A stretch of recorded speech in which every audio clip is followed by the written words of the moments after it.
नमस्कार, स्वागत है आपका। आप देख रहे हैं यो स्टॉक्स। मैं हूं आपके साथ प्रशांत पांडे और मेरे साथ हैं मेरी सहयोगी कविता थपलियाल। और अगले 1 घंटे हम आपके सवालों के जवाब देंगे। हमारे साथ दिग्गज एक्सपर्ट भी चर्चा में जुड़ेंगे। सबसे पहले तौर तरीके जान लीजिए जिसके जरिए आप अपना सवाल हम तक पहुंचा सकते हैं। तो यो स्टॉक्स में आपको करना कुछ नहीं है, सिर्फ और सिर्फ जो जरिया हम बता रहे हैं उसके जरिए आप अपने सवाल हम तक पहुंचा सकते हैं। तो स्क्रीन के एक हिस्से में लगातार कुछ नंबर, एक सोशल मीडिया एड्रेसेस, ये सारी चीजें फ्लैश होती रहेंगी। इन पर आप अपने सवाल हम तक पहुंचा सकते हैं। तो यो स्टॉक में आपको सवाल पूछने हैं, उसके लिए ये जो नंबर लगातार आपके टॉप पर भी फ्लैश हो रहा है उस पर कॉल करके, व्हाट्सएप करके, मैसेज करके, जो भी तरीका रास आता हो, आप अपने सवाल हम तक पहुंचा सकते हैं। देखिए स्क्रीन के हिस्से में भी ये नंबर फ्लैश होता हुआ। याद रखिए जब शो चल रहा है, लाइव शो के दरमियान कॉल करने से बचिए। पहले से कॉल करेंगे या व्हाट्सएप कर देंगे तो आपके सवालों को लेने में आसानी होगी। यही नहीं, आप सोशल मीडिया पर भी अपना सवाल हम तक पहुंचा सकते हैं। सोशल मीडिया पर सवाल पूछते हुए अपना और अपने शहर का नाम, किस भाव पे आपने शेयर लिया है, कितनी क्वांटिटी में लिया, ये सब बताइए और नजरिया भी जरूर बताइए। यही तरीका आपको YouTube पर भी अपनाना है। YouTube पर ये शो देखते हुए आप अपने कमेंट बॉक्स में हमें सवाल भेजते रहिए। हम बीच बीच में उन सवालों को भी अपनी चर्चा में शामिल करेंगे। चलिए इन सब के बीच में जरा बाजार को एक बार निगाह डाल लेते हैं। तो बाजार का जो इस वक्त मोमेंटम है खास अच्छा नहीं है। आप देख पा रहे हैं निफ्टी 24,700 के नीचे फिसलता हुआ, लगभग 200 अंकों की यहां पर हमको गिरावट देखने को मिल रही है। साफ तौर पर यहां पर बड़ा प्रेशर बनता हुआ। बैंक निफ्टी की अगर हम बात करें तो यहां पर भी दबाव जो है वो गहराता हुआ। आप देखिए लगभग 500 अंकों की तेजी बैंक निफ्टी में इस वक्त हमें देखने को मिल रही है। 55,600 के नीचे फिसलता हुआ इस वक्त बैंक निफ्टी नहीं, बैंक निफ्टी जरा फायर कीजिए। बैंक निफ्टी की अगर हम बात करें तो 55,600 के नीचे 55,550 देखते सामने आ रहा है। इसके अलावा अगर हम बात करें अगर ब्रॉडर इंडेक्स की तो वहां पर भी आप देखिए साफ तौर पर प्रेशर बनता हुआ इस वक्त निफ्टी मिड कैप और स्मॉल कैप दोनों में गिरावट होती हुई नजर आती है। लेकिन जरा बात करें अगर निफ्टी के टॉप गेनर्स की तो आप देखिए भारत इलेक्ट्रॉनिक्स लिमिटेड निफ्टी का टॉप गेनर, 2% लगभग यहां पर उछाल हमें देखने को मिल रहा है बीईएल में। वहीं ओएनजीसी की अगर हम बात करें तो ओएनजीसी में लगभग 1% का उछाल हमें देखने को मिल रहा है। विप्रो की बात करें तो विप्रो में लगभग ½ % की तेजी हमें देखने को मिल रही है। टेक महिंद्रा लगभग ½% से कम यहां पर तेजी नजर आ रही है। निफ्टी के लूजर्स की लिस्ट अगर आपके सामने लाएं, आप देखिए अदानी पोर्ट्स निफ्टी का टॉप लूजर, लगभग 2% से ज्यादा की तेजी। एसबीआई लाइफ 0.25% गिरा हुआ है। एसबीआई लाइफ 0.2% की गिरावट। रिलायंस में भी आज 1.5% की गिरावट देखने को मिल रही है। इसके अलावा SBI, Shriram finance, Bajaj auto, ये सभी स्टॉक इस वक्त 1.5% नीचे गिरते हुए। एडवांस डिक्लाइन रेशियो खास अच्छा नहीं है। अगर हम मार्केट ब्रेथ को आपके सामने लेकर आ पाए तो आप देखेंगे कि 815 शेयर मार्केट ब्रेथ में ऐसे हैं जो कि हरे निशान में कारोबार कर रहे हैं और 1771 शेयर ऐसे हैं जिन पर आज दबाव देखने को मिल रहा है। तो चलिए ये तो था तमाम जो बाजार का पूरा आकलन हमने आपके सामने रखा और इस पर हम राय भी लेंगे। लेकिन जाहिर है कविता, सबसे बड़ी खबर जो कल एक विमान हादसे की और बिल्कुल तस्वीरें और जिस तरह की प्रतिक्रियाएं सामने आ रही हैं और जिस तरह वो मतलब हम सभी का दिल बैठा जा रहा है। हम यही सोच रहे थे कि ये जो इस तरह का विमान हादसा हुआ है, इस तरह की एविएशन इंडस्ट्री में बहुत कम ऐसे हादसे देखने को मिलते हैं। अब परिवारों के साथ हमारी संवेदनाएं हैं। जिन लोगों ने अपनी जान गंवाई है उन्हें हमारी श्रद्धांजलि। जो जख्मी हैं उनको बेहतर तरीके से इलाज मिल रहा है, वो जल्दी ठीक हो, ये कामना। ये तस्वीरें आप देख रहे हैं, प्रधानमंत्री नरेंद्र मोदी भी पहुंचे आज दुर्घटना वाली जगह पे, हादसे वाली जगह पे, उन्होंने जायजा लिया। इसके अलावा वो जख्मी लोगों से भी मिले। तमाम जो है वो निगाह बनी हुई है। इन सब के बीच में मेरे सहयोगी हितेन विठलानी इस वक्त जुड़ चुके हैं सीधा ग्राउंड रिपोर्ट से। हितेन, सबसे पहले तो जाहिर सी बात है ये आप सभी के लिए बड़ा चैलेंजिंग है, तकलीफ देह है वहाँ पर होना। एक एक चीज़ की रिपोर्ट करना दायित्व है बतौर पत्रकार, बतौर रिपोर्टर आपका, कि हम सारी जानकारी पहुंचाएं। लेकिन हमें बताइए, ये पीड़ा से भर देने वाला कल से लेकर अब तक जो भी फिलहाल डेवलपमेंट्स हैं उसके बारे में भी जानकारी दीजिए।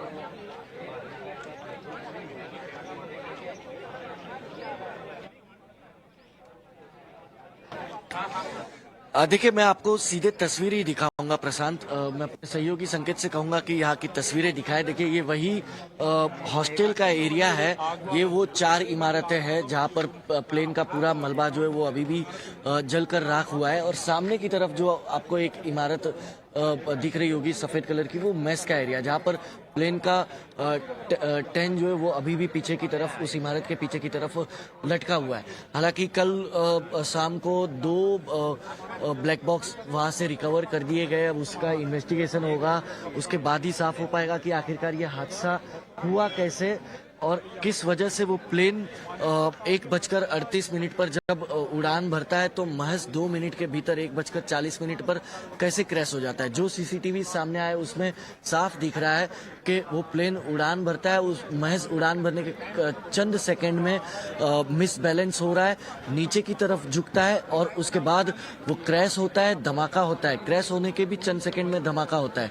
लेकिन 242 में से एक व्यक्ति जीवित बचता है, 241 की मौत हो चुकी है इन इमारतों में। और मेस में मौजूद जो इंटर्न डॉक्टर्स है, रेसिडेंशियल डॉक्टर्स है, उनकी भी बड़ी संख्या में मृत्यु हुई है। 75 जितने डॉक्टर्स की जान जाने की जानकारी सामने आई है। 45 अभी भी हॉस्पिटलाइज है, अपना इलाज करा रहे हैं। अब से कुछ देर पहले प्राइम मिनिस्टर यहाँ से रवाना हुए हैं। प्राइम मिनिस्टर इस वक्त एक रिव्यू मीटिंग ले रहे हैं अहमदाबाद सर्किट हाउस में। जब वो यहाँ पहुंचे थे तो उस वक्त एयर इंडिया के जो सीईओ है वो भी यहाँ पर मौजूद थे। तो उनसे जब बातचीत उनकी हुई यहाँ पर घटनास्थल पर, तो सबसे बड़ा focus prime minister Narendra Modi का वही था कि इन्वेस्टिगेशन कब तक खत्म होगी, इन्वेस्टिगेशन कैसे खत्म होगी और कब तक वो पूरी की पूरी रिपोर्ट जो है वो आएगी। ये सबसे महत्वपूर्ण बात है, क्योंकि हर किसी को ये जानना है, पूरी दुनिया को ये जानना है कि ड्रीम लाइनर कहे जाने वाला सुरक्षित बोइंग महज उड़ान भरने के 2 मिनट के भीतर कैसे क्रैश हुआ और 241 लोगों की उसमें जान चली गई।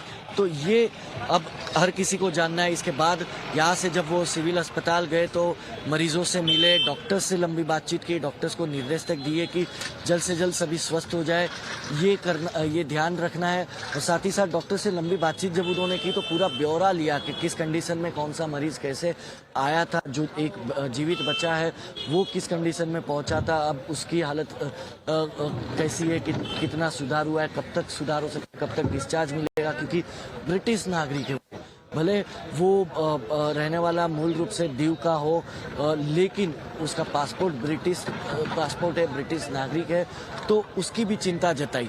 अब सीधे तौर पर जो रिव्यू बैठक चल रही है, उस रिव्यू बैठक में जो रेस्क्यू टीम है, गुजरात सरकार के अधिकारी और मंत्री और केंद्र सरकार के जो अधिकारी और मंत्री मौजूद है, उनसे इस पूरे 22 घंटे का 20-21 घंटे का जो ब्यौरा है, लेखा जोखा है, वो लिया जा रहा है कि आखिरकार अब तक जो उनकी इन्वेस्टिगेशन हुई है उसमें क्या कुछ सामने आया है।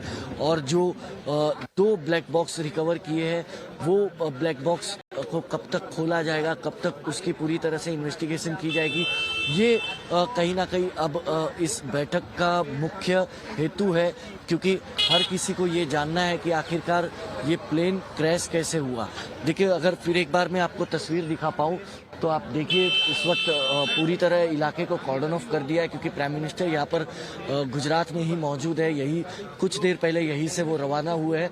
तो आप देखिए, ये तस्वीरें बहुत विचलित करने वाली, भयावह है। कल जो कुछ हमने अंदर से देखा, मैंने एक रिपोर्ट उस मेस से की कल शाम में, जहाँ पर थालियाँ तक ऐसे ही सजी हुई थी, थालियों में खाना सजा हुआ था, बच्चे जो है मेडिकल स्टूडेंट्स वो खाना खा रहे थे, उस वक्त ये हादसा हुआ। दोपहर का समय था, लंच ब्रेक था, बड़ी संख्या में मेस में बच्चे मौजूद थे और इन हॉस्टल्स में भी जो रेसिडेंशियल डॉक्टर्स है वो अपने परिवार के साथ रहते थे, तो बड़ी संख्या में यहाँ पर लोग भी मौजूद थे। वो तक जो इस हादसे में पूरी तरह से हताहत हुए। लेकिन सबसे महत्वपूर्ण और सबसे बड़ी बात इस वक्त वही है कि जांच कब कैसे शुरू होगी, खत्म होगी, और कितने दिनों में उस जांच की रिपोर्ट सामने आएगी, क्योंकि मैंने जैसे आपको बताया कि बोइंग ड्रीम लाइनर कहे जाने वाला बोइंग, जो दुनिया का सबसे बेहतरीन बोइंग कहा जाता है, हालांकि 2013 से 2024 तक में ये बोइंग विवादों में जरूर रहा है, लेकिन अचानक क्या हुआ 2 मिनट के भीतर, क्योंकि पायलट एटीसी में मैसेज देता है मे डे, जो टेक्निकल टर्म्स में एविएशन इंडस्ट्री में एक थ्रेट कहा जाता है, डेथ थ्रेट कहा जाता है। तो वो डेथ थ्रेट के बाद चंद सेकंड, सिर्फ गिनती के सेकंड में वो इससे पहले कि कोई रिएक्शन होता, इससे पहले कि कोई और कार्रवाई की जाती, मेरे ख्याल से उससे पहले ये हादसा हो गया। लेकिन हितेन, आप कल से लगातार इस पर रिपोर्टिंग कर रहे हैं, फिलहाल भी घटनाक्रम पे आपकी नजर है। प्रधानमंत्री मोदी का यहाँ पर दौरा हमने देखा, और अब जो उच्च स्तरीय बैठक होने वाली है, बैठक से क्या कुछ निकलने वाला है उस पर आप नजर बनाए रखें, आपसे अपडेट लेते रहेंगे। पूरे देश की संवेदना फिलहाल यहाँ तमाम परिवारों के साथ है जिन्होंने अपने प्रियजनों को खोया है। फिलहाल हम एक छोटा सा ब्रेक लेते हैं हमारी इस खास पेशकश में, और ब्रेक के उस पार आपके लिए खास पेशकश लेकर आएंगे एसएमई आईपीओ से सावधान, बाजार की चाल पर भी हमारी नजर है। जुड़ते हैं छोटे से ब्रेक के बाद।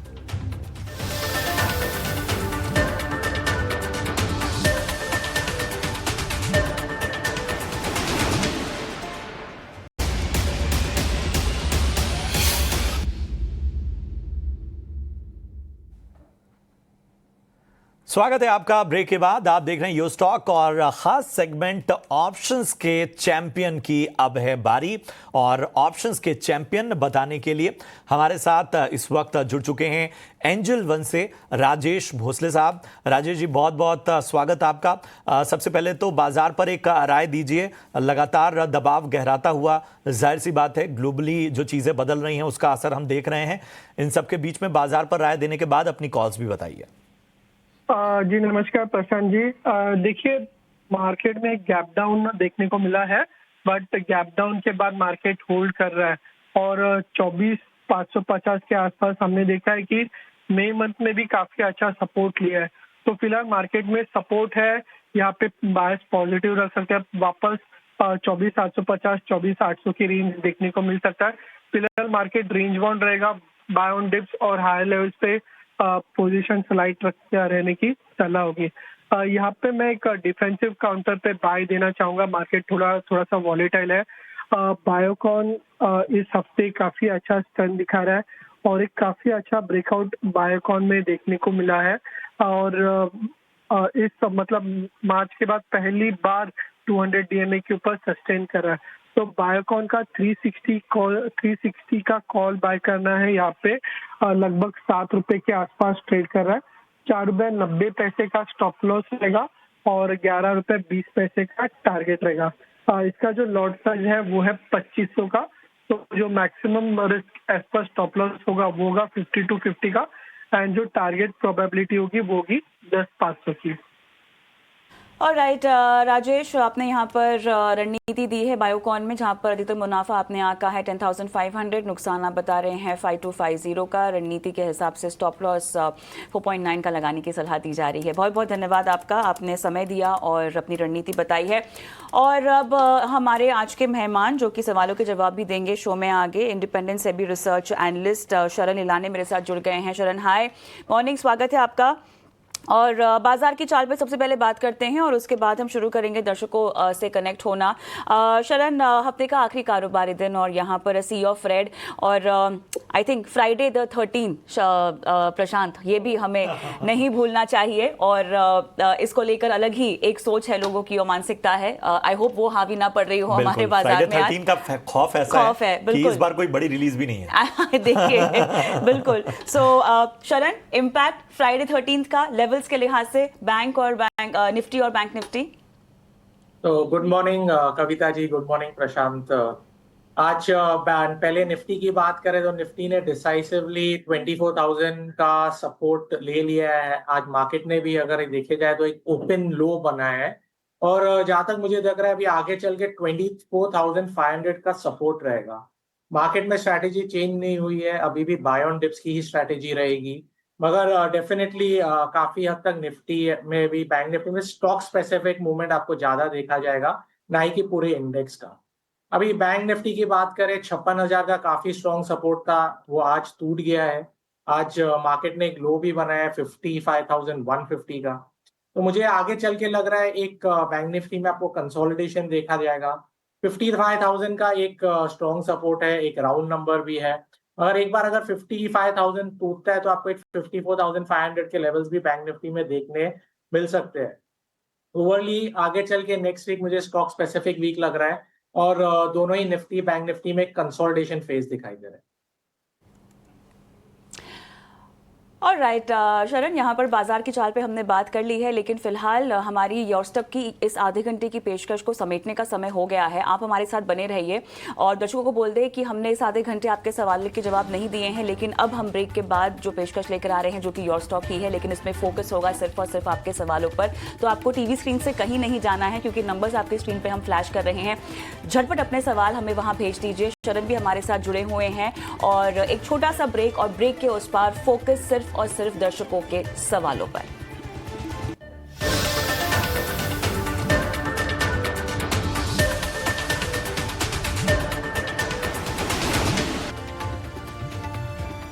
ब्रेक के बाद एक बार फिर से आप जुड़ चुके हैं यो स्टॉक्स के साथ। मैं हूं प्रशांत, मेरे साथ हैं कविता, और लगातार हम तमाम अहम खबरों पर भी नजर बनाए हुए थे। अब आपके सवालों को अपनी चर्चा में शामिल करेंगे। हमारे साथ इस वक्त दो बेहद खास मेहमान हैं, मैं परिचय करा दूं। हमारे साथ इस वक्त इंडिपेंडेंट सेबी रिसर्च एनालिस्ट शरण लीलानी और 5 पैसा कैपिटल के सचिन गुप्ता इस चर्चा में शामिल हो रहे हैं। आप दोनों का बहुत बहुत स्वागत। और चलिए पहले कॉलर को अपने साथ जोड़ते हैं और पहला सवाल जो है वो अपनी चर्चा में शामिल करते हैं। नमस्कार, बताइए अपना नाम।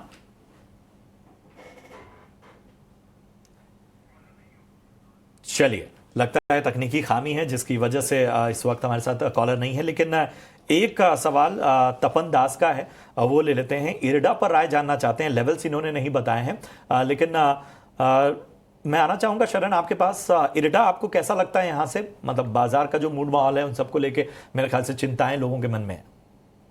तो प्रशांत जी, स्टॉक का प्राइस एक्शन देखे तो हायर हाई हायर लो बना रहा है। स्टॉक ने very recently 200 day EMA break भी किया था, मगर ये बाजार के हाल को देखते हुए स्टॉक ने एक ब्रेकडाउन दे दिया नीचे। तो प्राइस एक्शन तो काफी पॉजिटिव है। अगर किसी पोजीशन बनानी है तो आज जरूर बना सकते हैं। स्टॉप लॉस रिस्क रिवॉर्ड के लिए तो बहुत ही फेवरेबल है। स्टॉक चल रहा है 169 के लेवल्स पे। आपका स्टॉप लॉस बेसिक रहेगा 162। आप टारगेट देख सकते हैं करीबन 180 के लेवल्स का, और उससे ऊपर 190 200 भी जा सकता है। प्राइस एक्शन काफी स्ट्रांग है, मगर डेफिनेटली अगर पोजीशन बना रहे स्टॉप लॉस जरूर 162 का रखिए। चलिए, तो इरडा पर फिलहाल ये सलाह थी हुई शरण की तरफ से। और अब वक्त हो चला है हमारी बेहद खास पेशकश एसएमई आईपीओस का, जहां पर लगातार आगाह हम करते आ रहे हैं आपको और बता रहे हैं कि कैसे एसएमई आईपीओ से आपको सावधान रहना चाहिए। ये हमारा मकसद है, हमारी मुहिम है, जिसमें आपके पैसे ना डूबे जाएं।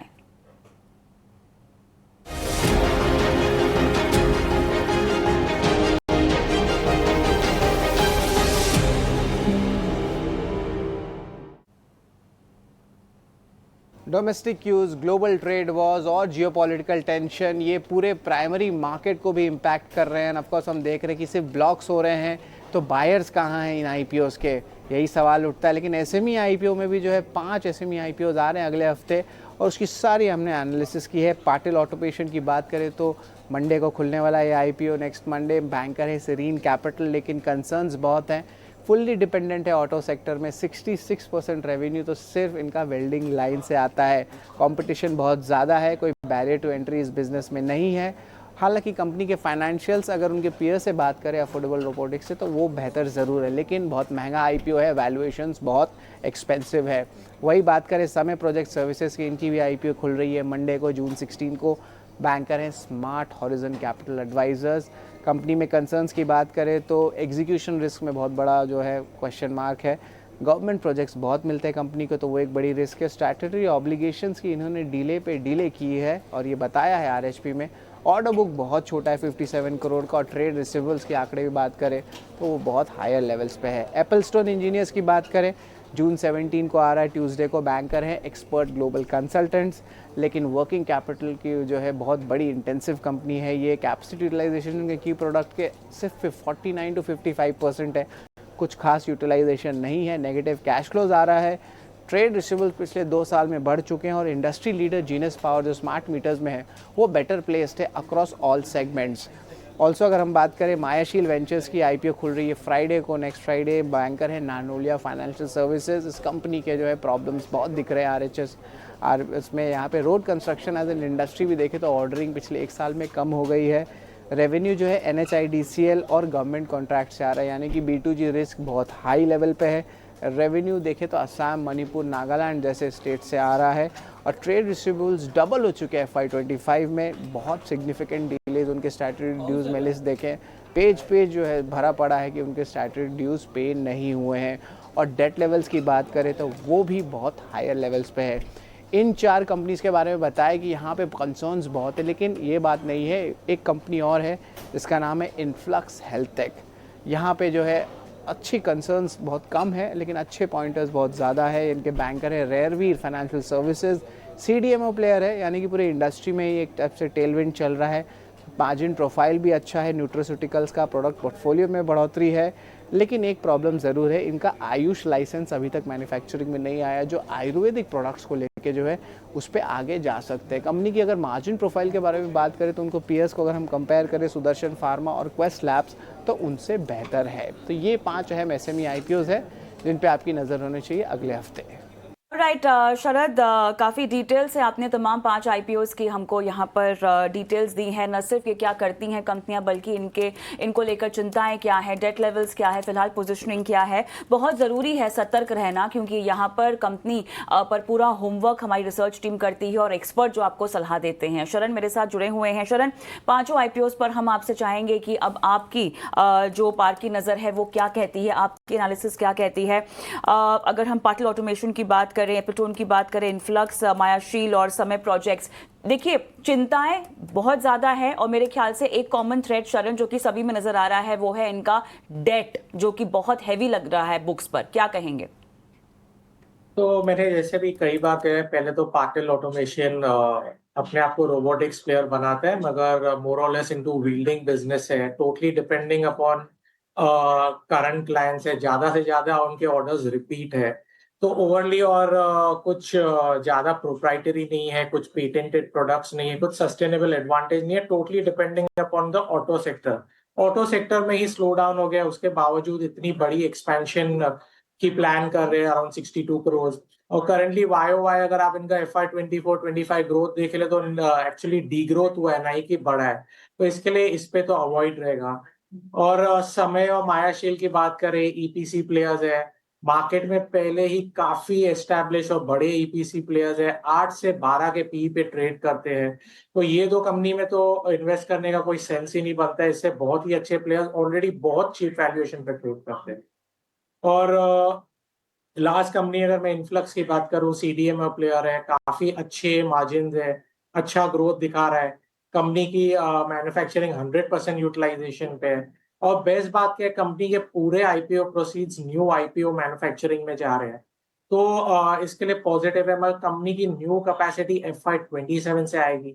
तो आप अगर लॉन्ग टर्म प्लेयर हो तो डेफिनेटली एक बार देख सकते हो इस कंपनी में इन्वेस्ट करने के लिए। और बाकी सब कंपनियों के लिए मेरा अवॉइड रेटिंग ही रहेगा। तो ये है राय इस वक्त शरण लीलानी की तरफ से। और लगातार ET Now स्वदेश पर हम आपको SME IPO से सावधान कर रहे हैं, जिन कंपनियों के फंडामेंटल, कारोबार और बाकी जो बेसिक्स हैं, जिन पैरामीटर्स पर वो खड़े नहीं उतरते हैं, उनके बारे में आपको वक्त से पहले आगाह कर रहे हैं। चलिए अब अपने साथ अपने पहले कॉलर को जोड़ते हैं। नमस्कार, पूछिए अपना सवाल। हेलो जी, आपका नाम क्या है? संतोष अमृते सर। संतोष, पूछिए अपना सवाल। सर मेरे पास ब्लू स्टार के 130 शेयर थे, 1598 रुपए। ब्लू स्टार ना? हाँ, क्या करूँ सर उसका? ठीक है, रखूं या बेच दूं? 1500 के भाव पे खरीदा है ना आपने? 1598 रुपए। ठीक है, ठीक है। तो लगभग आपके भाव के आसपास ही है स्टॉक का। कितना टाइम देना चाहते हैं संतोष? एक दो महीने सर। 1-2 महीने। सचिन, मैं आपके पास आना चाहूंगा। 1-2 महीने का नजरिया, शॉर्ट टर्म का नजरिया लेकर चल रहे हैं। हालांकि आप विस्तृत राय दीजिए ब्लू स्टार पर। और 1500 के आसपास की इनकी खरीद है।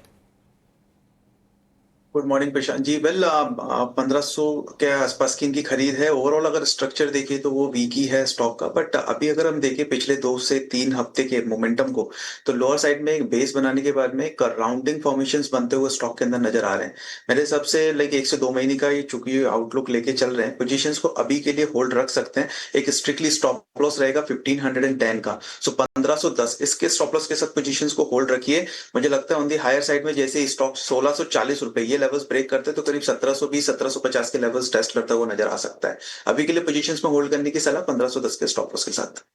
ऑलराइट, चलिए आगे बढ़ते हैं और लाइव दर्शकों का अब जुड़ना क्योंकि शुरू हो चुका है। नागपुर से एसके जैन साहब मेरे साथ फोन लाइन पर हैं। सर, एनटीपीसी ग्रीन आपने कितने में खरीदा है? 500 है, 125। और सर कितना इसमें रुकना चाहते हैं? लॉन्ग टर्म में है मैडम। दूसरा है मेरे पास एक जेन टेक्नोलॉजी। चलिए, एनटीपीसी ग्रीन हमारी कवरेज में है सर, इसी पर आपकी सहायता हम कर पाएंगे। शरण, एनटीपीसी ग्रीन 125 इनकी बाइंग प्राइस है। तो आपके बाइंग प्राइस से तो काफी गिर चुका है स्टॉक, करीबन 20%, मगर स्टॉक एक हायर लो पैटर्न बना रहा है। तो मैं कहूंगा न्यू पोजीशन तो नहीं बना है, मगर आप क्योंकि बने हुए हो, अगर एक बार स्टॉक 110 के ऊपर ट्रेड कर सकता है, आप थोड़ा एवरेज भी कर सकते हो। आपका एक बार प्राइस दिखा देगा आने वाले 6 से 12 महीने में।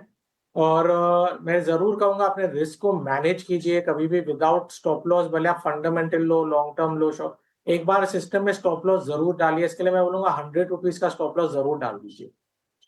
ठीक है, तो स्टॉप लॉस का विशेष रूप से ध्यान रखिए और उस हिसाब से इस स्टॉक को आगे रणनीति के तहत आगे बढ़ाइए, जैसा शरण ने बताया। बढ़ते हैं आगे। विजय रेड्डी साहब हमारे साथ इस वक्त जुड़ चुके हैं। Vijay ji, good morning. कहां से बात कर रहे हैं? मैं बेंगलुरु से बात कर रहे हैं जी, पूछिए अपना सवाल। मेरे पास अदानी विलमार का शेयर है, 7000 शेयर है at the rate of 355 rupees per share. ठीक है, कितना टाइम लेकर चल रहे हैं आप, शॉर्ट टर्म या long term? Long term. Long term है। सचिन, मैं आपके पास आना चाहूंगा। इनकी बाइंग प्राइस अगर हम देखें तो 100 रुपए के ऊपर की है, मतलब अभी 355 पे इन्होंने खरीदा है। फिलहाल हम देख रहे हैं कि 266 के आसपास ये स्टॉक है। हालांकि लॉन्ग टर्म का नजरिया है, नुकसान काफी हो रहा है। हालांकि इनको अदानी विल्मर में जो अब AWL एग्री हो चुका है, बताइए क्या करना चाहिए एक साल के नजरिए को देखते हुए? पर प्रशांत जी, अभी के लिए देखें तो स्टॉक जो है पिछले कुछ टाइम से कंसोलिडेशन फेज में है। ऑन दी हायर साइड में कंटिन्यूसली 280 285 के आसपास में एक रेजिस्टेंस को फेस कर रहा है, while on the lower side में ये सपोर्ट करीब 260 के आसपास के बने हुए हैं स्टॉक के अंदर। And with in that range जो है वो स्टॉक प्राइसेस मोमेंटम कंटिन्यू करते हुए नजर आ रहे हैं। मुझे लगता है कि लाइक कॉस्ट तो काफी ऊपर की है, इनको एक बार एवरेज के बारे में सोचना चाहिए। और एवरेज के लिए जो लेवल्स रहेंगे वो करीब 260 से लेके 250 के आसपास के रहेंगे। इन बिटवीन जो है अगर प्राइसेस मिलते हैं तो एक बार एवरेज के लिए देख सकते हैं। लोअर साइड में स्टॉप लॉस का जरूर ध्यान रखेंगे। अभी के लिए स्टॉप लॉस जो है वो 243 का रहेगा, उसके साथ में पोजीशंस को होल्ड रखिए। अपसाइड मुझे लग रहा है जैसे प्राइसेस 275 280 ये रेंज को क्रॉस करते हैं तो मोमेंटम करीब 310 315 तक के लिए कंटिन्यू होता हुआ नजर आ सकता है। तो यहां पर आपको एक रणनीति सुझाते हुए सचिन, जिसका ध्यान आपको रखना है। इसी के साथ यहां रुकेंगे एक छोटे से ब्रेक के लिए। आप अपने सवाल हम तक पहुंचाते रहिए, बने रहिए ET नाउ स्वदेश के साथ।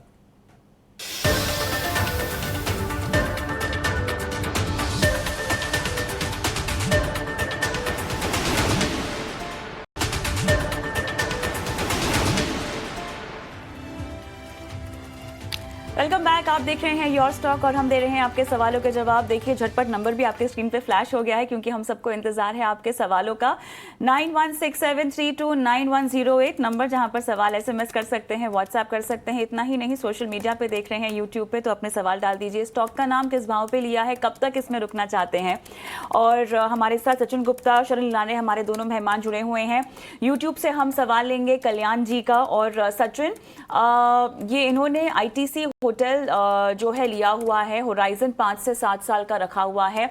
इन्वेस्टमेंट इनकी जो है इंटेंशन है, एक्यूमुलेशन फेज में है ये। और एवरेज प्राइस बता रहे हैं लगभग 200 के आसपास है। 700 शेयर की क्वांटिटी इनके पास है और ओवरऑल इन्वेस्टमेंट का नजरिया है इसमें। Good morning Kavita ji. Well काफी अच्छी पोजीशन बनाई है, 200 के आसपास है, ऑलरेडी प्रॉफिट में है, करीब से 13 पॉइंट ऊपर चल रहा है इनकी कॉस्ट से। एंड ओवरऑल स्ट्रक्चर देखिए अगर स्टॉक का यहाँ पे, so higher top higher bottom formations बनाता हुआ नजर आ रहा है। प्रायरली कुछ हर्डल्स थे स्टॉक के अंदर, करीब 192 के आसपास में, वो फाइनली ब्रेक हुए और उसके बाद से स्टॉक के अंदर जो है वो हायर बेस बनते हुए दिखाई दे रहे हैं। मेरे सबसे पोजीशंस पे बने रह सकते हैं। लंबी अवधि का नजरिया ऑलरेडी इनका है, काफी अच्छे नजरिया लेके चल रहे हैं, तो पोजीशंस में अभी के लिए बने रहने की सलाह रहेगी। और स्टॉप लॉस जो है वो कॉस्ट का ही एक बार कंसीडर किया जा सकता है। 200 की जो कॉस्ट है उसी को as an stop loss consider कीजिए। कॉस्ट के स्टॉप लॉस के साथ होल्ड कीजिए positions on the higher side में। अभी के लिए जो इमीडिएट ब्रेकआउट लेवल है वो स्टॉक के अंदर 220 का है। मुझे लगता है 220 जैसे ये लेवल्स के ऊपर स्टॉक निकलता है, एक अच्छा वर्ड मोमेंटम जो है वो कंटिन्यू होता हुआ स्टॉक में नजर आ सकता है। तो ये है राय आईटीसी होटल्स पर सचिन की तरफ से आती हुई। बढ़ते आगे, चंदा भागुरिया का सवाल लेते हैं। शाजापुर मध्य प्रदेश से इन्होंने यूट्यूब के जरिए अपना सवाल हम तक पहुंचाया है। टाटा टेक पर राय जानना चाहती हैं शरण, और इनकी बाइंग प्राइस जो है वो 1175 की है। और हालांकि इन्होंने अपना नजरिया नहीं बताया है, लेकिन बताइए टाटा टेक आपको इस बाइंग प्राइस के हिसाब से कैसा लगता है? 1175 की इनकी बाइंग है और अच्छा खासा नुकसान यहाँ पर झेल रही हैं। तो प्रशांत जी, स्टॉक की प्राइस एक्शन तो काफी वीक है। फंडामेंटली भी स्टॉक काफी ओवर वैल्यूड हुआ है। अभी रिसेंटली एक बड़ा ब्लॉक डील भी हुआ था, एक एग्जिट भी हुआ था कंपनी में। तो ओवरली प्राइस एक्शन नेगेटिव ही है, मगर थोड़े एक महीने से तो लग रहा है एक रिवर्सल आने के चांसेस है।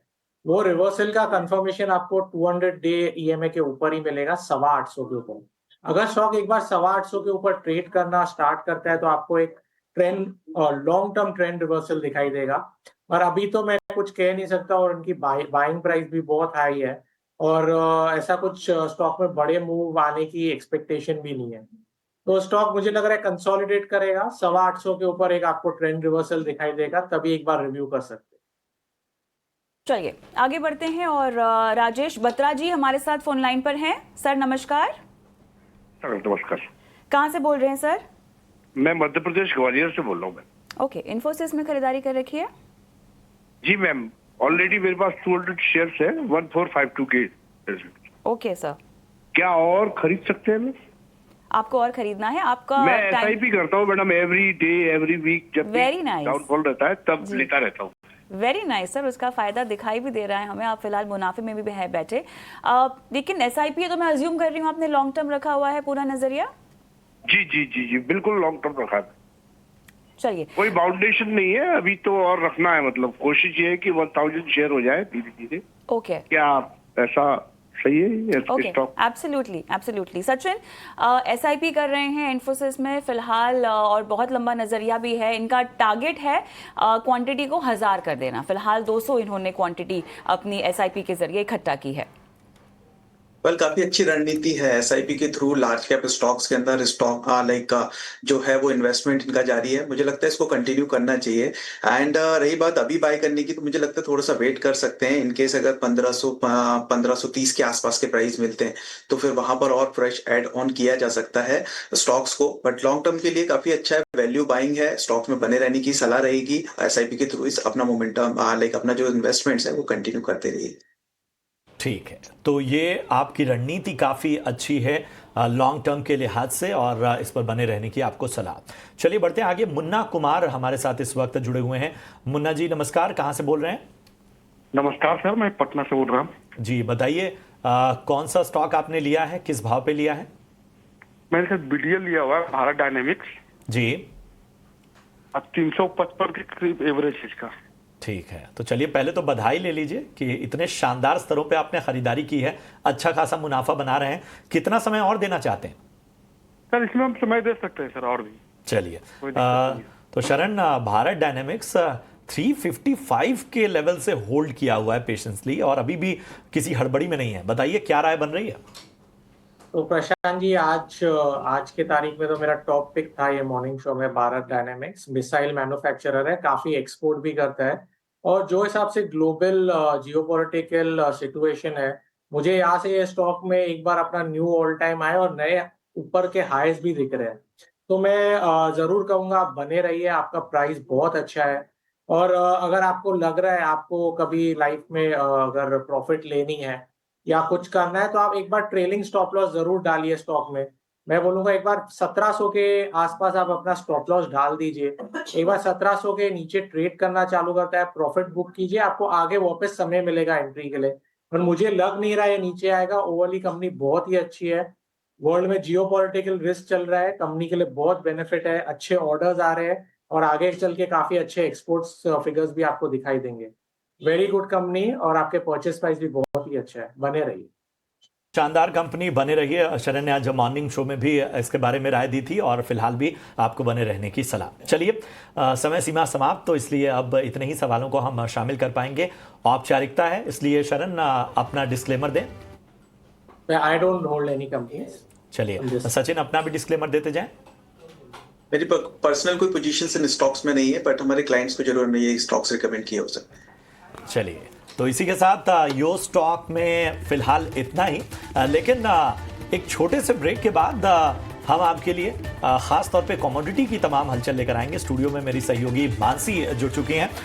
मानसी, कमोडिटी में जाहिर सी बात है, कल आप सेफ हेवन की बात कर रही थी, अनिश्चितता तो और बढ़ रही है, सेफ हेवन में दिलचस्पी और बढ़ेगी और अनिश्चितताएं बढ़ रही है, इसीलिए सेफ हेवन में आज भी आप देखिए सोने चांदी की चाल रिकॉर्ड स्तर पर नजर आ रही है। और थोड़ी देर पहले ही मैं यही बात कह रही थी कि कच्चे तेल की चाल में जो उबाल है, जो अनिश्चितताएं ग्लोबल बाजार में, उसका इम्पैक्ट सेफ हेवन कमोडिटी सोने चांदी पर नजर आ रहा है। मार्केट पार्टिसिपेंट्स वहां प्रेशियस मेटल्स की तरफ ही दौड़ रहे हैं। तो चलिए कमोडिटी बाजार में non agree commodity, agree commodity और राइस एक्सपोर्ट्स को लेकर भी एक खबर आ रही है और ये सब कुछ चंद मिनटों में मंडी कमोडिटी मार्केट की खास पेशकश में मुनाफे की मंडी में आपके लिए लेकर आएंगे।